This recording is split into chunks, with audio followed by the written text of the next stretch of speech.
Hi, Daryl. Thank you so much for joining me today. It's really nice to meet you in person on Zoom. Yeah, thank you. Thank you for having me. It's nice to meet you too, finally. And I just finished your book last night, the final book in the series, and I just wanted to let you know how much I enjoyed it. I loved the characters, and Really? I really enjoyed reading this whole series. That's good. That's the best thing I can hear as someone who writes them. So, And I wrote comments on Goodreads and gave you really ah, five stars because I use Goodreads that's to track wonderful. my Yeah. book. So what we're talking about today is I was doing some genealogy work and I discovered that there was a young man named Private Blackstock. He was from outside of Edinburgh, Lothian area, and he was in World War One. He was actually mobilized in March of 1917. Um, how do you think he would have been notified that he was being drafted to go to war? Well, I suspect at that point it probably would have been he would have gotten a telegram or something of the sort Yeah. and said, "You're expected to be report to this armory at 8 o'clock in the morning in a week from now, and you're off to war essentially." Yeah, because in the records I saw that there was a lot of census conducted around that time. So I believe they had a good knowledge of where where the young people were, and how to get in touch with them. So at the time he was working in Lockerbie, where that big plane crash was Oh, back the in plane the crash, of early course. 80s. Yeah, yeah, yeah. Yeah, that's where he was working on a farm as a farmhand. So I got that off genealogy. I Um, would expect that they probably would. I think at that point, because early in the war, most of the people that joined the British Army, in this case, were volunteers. And later in the war, there was a mix of volunteers and those who were drafted, essentially. mhm. And so it could have been either of the two for him, in fact. It's quite possible that he went at a certain age, because I understand he was 19, I think, when he died. So it could very well have been that he was sometime after 18 when he decided to enlist himself. Or he could have been drafted, and they would of course have known his details and everything and his age, Yeah.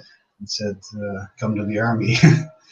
So this was well after the Pals Brigade, I believe, eh? I looked that Yeah, up. they were a little earlier. They were sort of in, I think, more like 1915, 1916, when that started. But to some extent, it's sort of the same idea. But of course, by 1917, the manpower reserves were just running down. I mean, they were going through men at a terrific pace. I mean, Yeah. in 1916 was the Battle of the Somme, the famous Battle of the Somme, and of course the statistic was that 50,000 men were casualties on the very first day, the 1st of July, 1916, when the Battle of the Somme happened. So they were chewing through men at a horrific rate. And so these PALS battalions that had begun in 1916, they'd sort of had their course by that time, I think. It really wasn't a good idea when you look back on it, when you see they lost great numbers from the same family and the same little town. Like when you look at that, huge numbers, you know. I mean, there's most of these places. I mean, in the UK and in Canada and Australia, New Zealand, all these countries. I mean, they deliver so many people, and there's not a single town, I think, in most of these countries where there haven't been several or many people, in fact, killed. Forgetting about the wounded and that sort of Mhm. thing, from these very small little communities. It's absolutely incredible. Yeah, like I think I mentioned to you in an email that my wife and I we were out on the motorcycle and we were in a really small vacation village here in Quebec, and where we went down by the water was their cenotaph, and there were three names there for World War One. Yeah, Like, and that's a little village of yeah, probably yeah. less than 500 people, Yeah. and in a small village like that, that's a big amount, you know. Well, it's a huge amount because if you think back, and I know the Canadian figure is better than I do the British ones, but the British ones were equally bad. But Canada, of course, at that time was a fifth of the size it is today. I think it was Mhm. roughly 8 million people. And by the end of the war, there was more than 600, or something like 650,000 people had served in the Canadian Army, and almost, I think, more than 600,000, in fact, had served overseas, and more than 60,000 of them died. I mean, of a population of 8 million. I mean, 60,000, that's a very fair sized town if you add it Yeah. all up. Well, when you look at those numbers and you compare it to Afghanistan, we had, I think, 158 killed in Afghanistan, and that was on 10 years. Imagine Yeah. if those numbers from World War One would have been numbers today. I don't think the Canadian public would have put up with that. No, they wouldn't have. I'm sure they wouldn't have. I'm sure they wouldn't have. They sure No, those were huge numbers back in World War One, and it's just unbelievable. Even World War Two, we didn't have numbers like that. No, the casualties in World War II were quite considerably less than they were in World War One. But I mean, the Canadian, in terms of what Canada delivered in terms of army and everything and the armed forces in the First World War, it was considerably more in some senses than the Second World War. Of course, Hmm. the Second World War, the Navy was much more involved with Yeah, convoys across the Atlantic, and the Air Force, of course, was involved, and yeah, it was just a very different war in a sense, but the proportions I don't think have ever been higher than they were in the First World War. I mean, you had 8, 9, 10% of the population of these countries serving on the front. I yeah, mean, it's absolutely incredible. yeah. Um, did you ever run across what type of training these guys received before they would have been, say, assigned to their units? Well, it sort of depends. I think when this fellow would have joined in 1917, then um, it would have been a lot better than it was earlier in Hmm. the war. I mean, earlier in the war, they shipped people off basically. They gave them, here's your rifle, gave them some Yeah, kit, um, did a little bit of musketry training, and maybe how to dig a trench or something like that. And fairly quickly, they were sent to the front also because they needed people very, very quickly. hmm, And particularly the British Army, of course, the regular army was chewed up very badly in the initial attacks in 1914. hmm. And so they had to send people to the front quite quickly. And later in 1917, it got to be very professional in terms of they had training schools, they had quite well documented training schedules of what they should do. So they would have musketry training, they'd have all the sort of the basic training, how to use your various kit and this sort of thing. They would be involved in practice attacks using smoke and Yeah, camouflage, smoke and those sort of things to cross from one trench line to another, practice attacks essentially with a bit of realism brought into it. And of hmm, course, there'd be all the old things like stabbing jute bags with your bayonet, so you learned how to yeah. use a bayonet, for instance. But it was quite a bit more sophisticated. They were fairly well trained, I think, by the mid 1917 range when he would have, for instance, been busy Yeah. with that. And one other thing about reading your books is one thing I never even thought about was, when they would leave the front line, they'd leave the trenches, they'd go to their billets, they'd have some rest, but they were also doing more training. Often they would be training. They would give them a few days. They would have baths, for instance. They would take over an old brewery. They'd turn all the vats. They would fill them with hot water, so they would have a chance to bathe. Hmm. They could take all their clothes off. There would be some of the local French or Belgian women who would then steam out all the lice from their clothing, so Oh. the lice were killed. Give them a little bit of time to have a break, maybe play a couple of softball games, Hmm. and then they would be back at it. At least in a bit of a training sense, they'd rehearse something or do general musketry training, and sometimes they'd be preparing, in fact, for whatever was coming. Yeah, That yeah. was the case as well. Yeah. So there was a lot, particularly late in 17 and beginning 1918, there was a great deal of training specifically with the thought of this is going to be happening. So they would begin training the troops in how to do that. So Hmm. tanks first came out. How do you practice an assault with tanks, for instance, Yeah, which they hadn't experienced before. yeah. So they started training with that as well. So that was something that very much changed during the course of the war. And one thing, you'd mentioned about rifles and things like that. One interesting thing that I'd read in another book, and also you talked about it in your books, was the rifle that Canada sent the troops with, Yeah, the Ross rifle. the Ross rifle. And you said in your book, like you said, it might have been the main character, Malcolm McPhail, that he had to use his boot to open open the bolt. the Well, bolt. see, the Yeah. thing with the bolt, the Ross rifle was in theory a very good idea because it was basically normal rifles. You take them, you put your bullet in, and you like this, and you lock it down. And when Yeah. you fire, and then you go like this, and you pull back, and the round flies out. Hmm. And the Ross rifle was this idea. So you didn't have this extra step involved.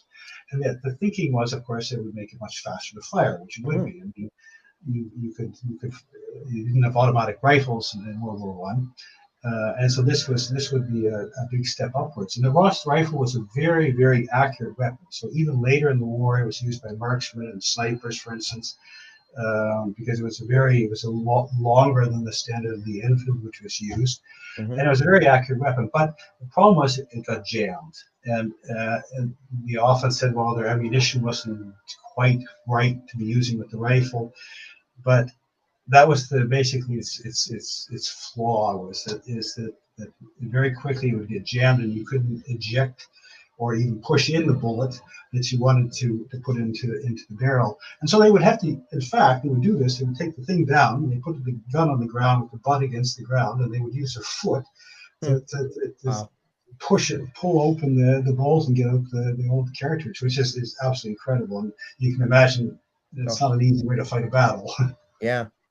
Yeah, I when I was in cadets, I actually fired the Lee Enfield. We had a bunch of Lee Enfields, and we had Yeah. our own rifle range, and I enjoyed firing that weapon. The Lee Enfield was a very reliable, sturdy.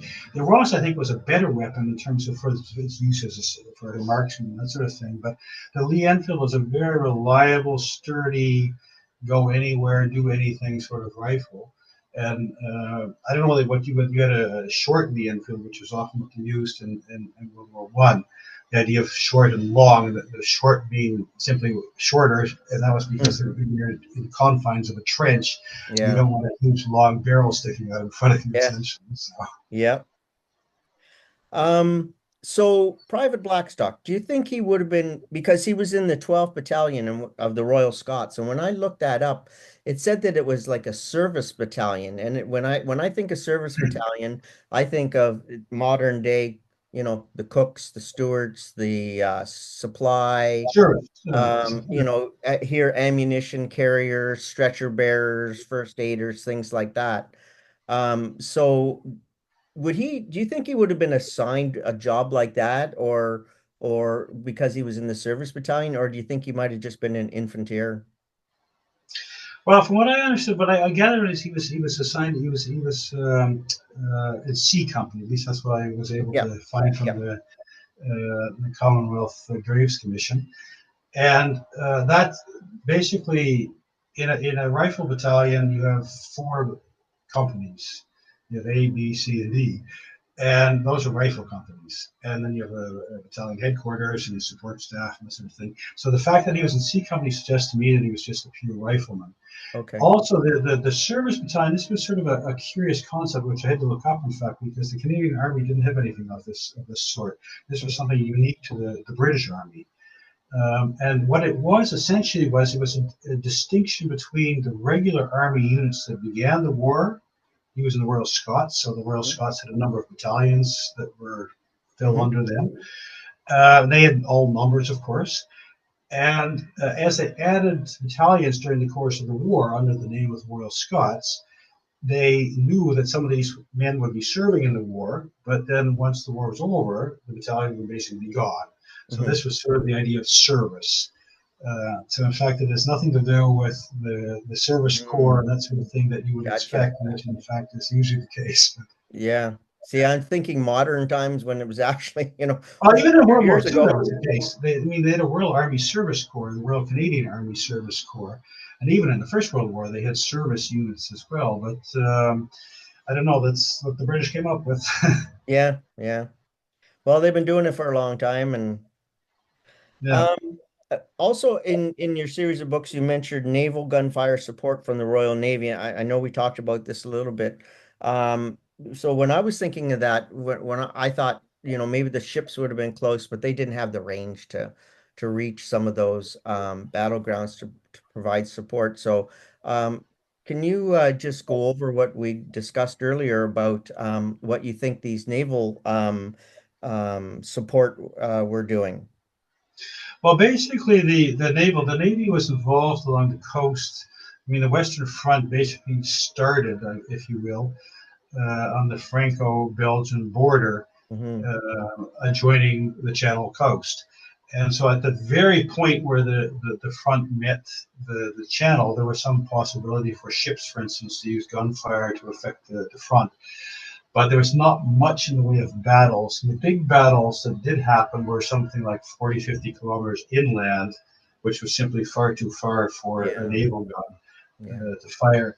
And what happened is the British, they came up with a division, an infantry division, the Royal Navy division, suitably.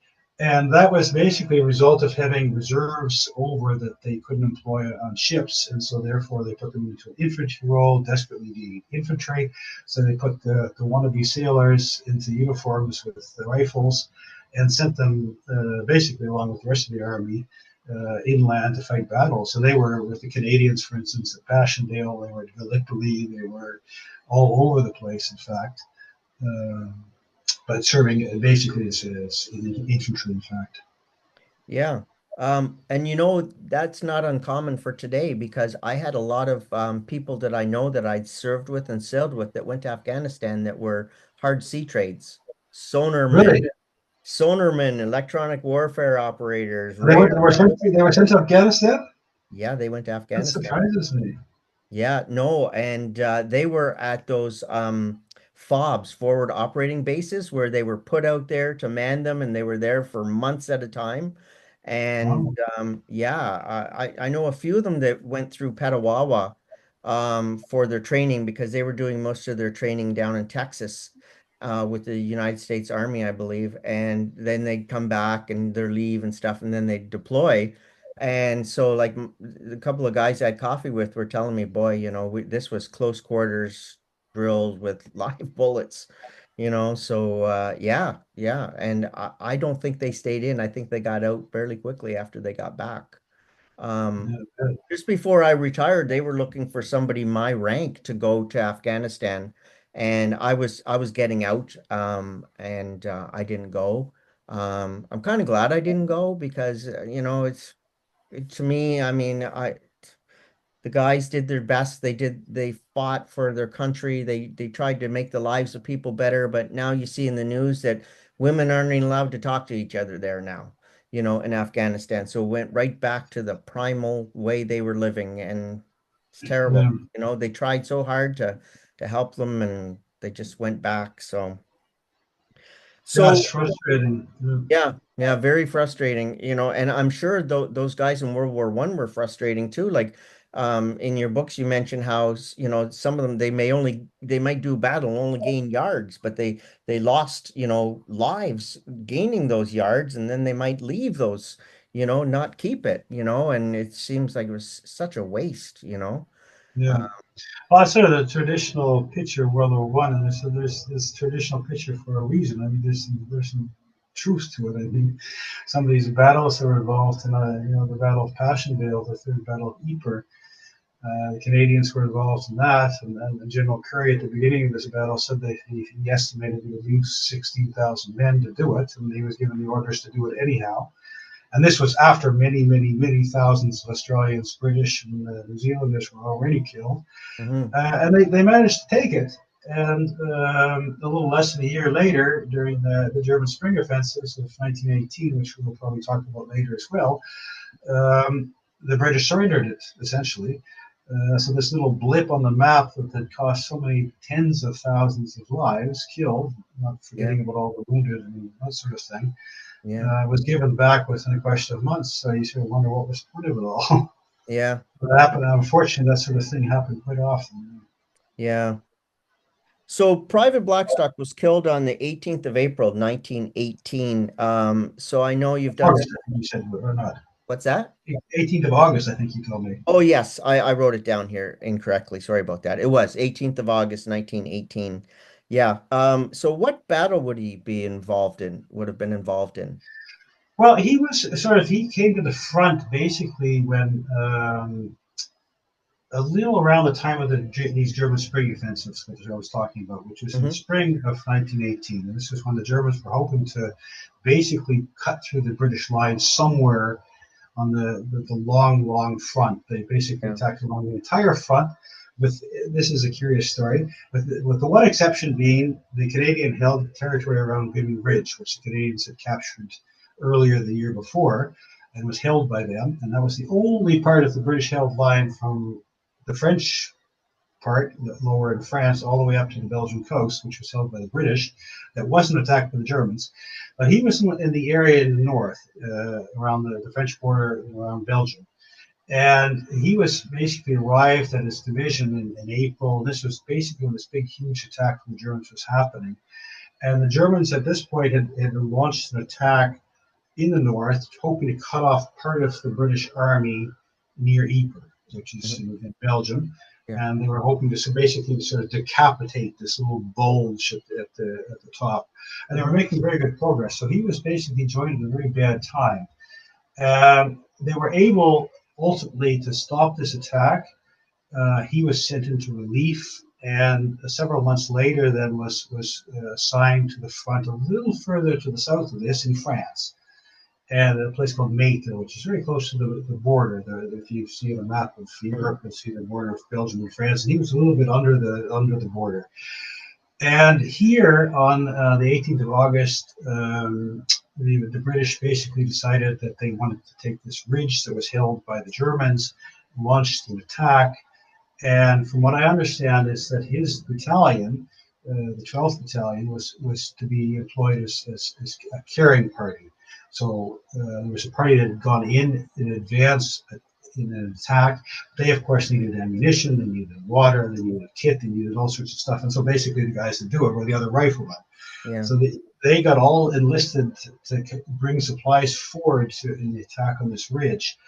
And apparently, what happened, according to regimental history, was that there was a huge bombardment from the Germans. They threw in HE and gas, and caused huge casualties. And Yeah. most of these casualties happened in his battalion. And so my suspicion is that's exactly what happened with him, is that he was involved in these carrying parties and was simply killed by a shell moving forward, trying to bring supplies to his comrades. Yeah. It's sad, like so young, and the war was over in just a few months, it's that's the Well, I sad mean, he thing. entered. He entered in April, I think, was when he joined his unit. So we had April, May, June, July, August, and he was killed within. So it's basically within the space of 5 months of having joined his units, right at the end of the war. Yeah. But yeah, there was an awful lot of people killed. I mean, the Canadian Army, for instance, which was doing a lot of the hard work to the south at this point, they lost huge numbers of people in the last several months of the war, going through some of the toughest German defensive lines, even up until the last day Hmm. of the war on the 11th of November when the armistice was finalized. I mean, they were still losing people. Yeah. And that was unfortunately the case of Private Blackstock as well, is that he was in the wrong place at the wrong time, even though you would think the war was winding down, but a lot of the hard Yeah. fighting was still going on. Yeah. Yeah, it's very sad. When I was doing the genealogy work and I found the picture of his headstone, it was very beautiful what his family had put there, and I don't know if they ever got over to France to visit his grave. I doubt it, back in those days. But he had, I think he had four siblings, so you never know. Maybe his brother and He sisters might may have have later, gone yeah. over. Yeah. I really don't know if they would have or not, but um, so that basically tells the tale about Private Blackstock. Is there anything else that may be of interest that might have that I may have not asked you or I should have asked you about this time period? Because there's so much that happened in that Oh, time. there's really so much that happened. But I think one of the interesting things about this, I wrote fiction, but it was fiction very much based on Hmm. historical events. At least I tried to do that very much. But what I was really amazed at, and this is not, it's good for people like you and me and others who might be watching, if you're interested in this kind of stuff, is that if you do, there are places to find an incredible amount of information. I mean, down to the day, what is happening at sometimes with various units and Hmm. where they are and what they're doing. And I remember one thing I read about a particular unit I was looking at the time, and they even said what they were having for dinner that night. I found, which is always sort of these nice little details that you can put in a book. Yeah.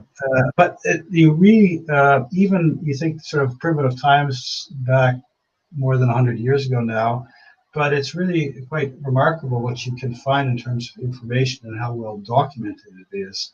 Yeah. And a lot of it is available free, and you need to spend some time figuring out the sources and all this kind of stuff. It takes Yeah. effort, but it's there, so that's Yeah. kind of nice. Well, I'm going to continue my research, that's for sure, because I saw there was a couple of other Blackstocks that were there, and obviously they survived. So Well, I I looked that up. In fact, that's why I was curious as to whether how you came upon him, because in fact I saw that there was something like 30, I think. oh yeah. Hmm. Yeah, and I know in the Canadian forces alone, and this is in Canadian, and some of those would have been also from Scottish extraction. In fact, probably all would have been. Mhm. I think there were 16 of them that served Yeah, in the Canadian forces. I think I may have had a relative because I just discovered this when I was doing more genealogy work because my family immigrated from Campbelltown, Scotland to Collingwood, Ontario.